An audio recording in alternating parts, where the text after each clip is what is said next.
ಗೃಹಲಕ್ಷ್ಮಿ ಫಲಾನುಭವಿಗಳ ಬ್ಯಾಂಕ್ ಖಾತೆಗೆ ಹಣ ಜಮೆ ಆಗಿರುವ ವಿಚಾರಕ್ಕೆ ಸಂಬಂಧಪಟ್ಟಂತೆ ಬ್ರೇಕಿಂಗ್ ಅಪ್ಡೇಟ್ ಸಿಗ್ತಾ ಇದೆ.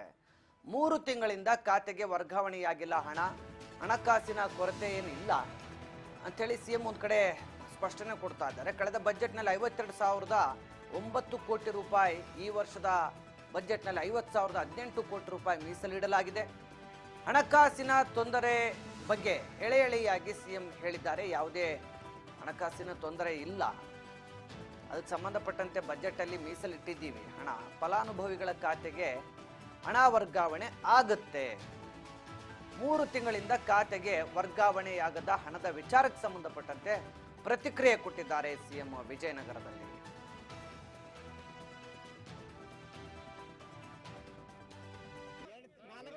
ಸದ್ಯ ಗ್ಯಾರಂಟಿಗಳಿಗೆ ಯಾವುದೇ ತೊಂದರೆ ಇಲ್ಲ, ಗ್ಯಾರಂಟಿಗಳಿಗೆ ಬೇಕಾಗಿರುವಂಥ ಹಣ ಇದೆ, ನಾನು ಬಜೆಟಲ್ಲೆಲ್ಲ ತೆಗೆದಿಟ್ಟಿದ್ದೀನಿ ಅಂತ ಹೇಳ್ತಿದ್ದಾರೆ. ಆದರೆ ಗ್ಯಾರಂಟಿ ಯೋಜನೆಯ ಫಲಾನುಭವಿಗಳಿಗೆ ಹಣ ಮಾತ್ರ ವರ್ಗಾವಣೆ ಆಗ್ತಾ ಇಲ್ಲ.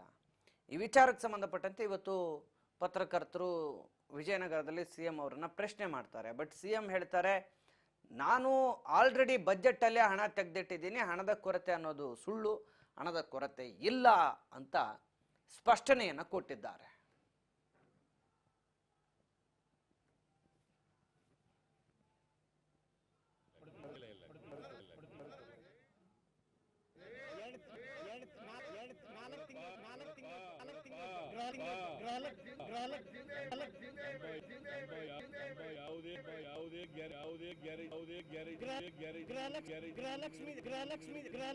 ಗೃಹಲಕ್ಷ್ಮಿ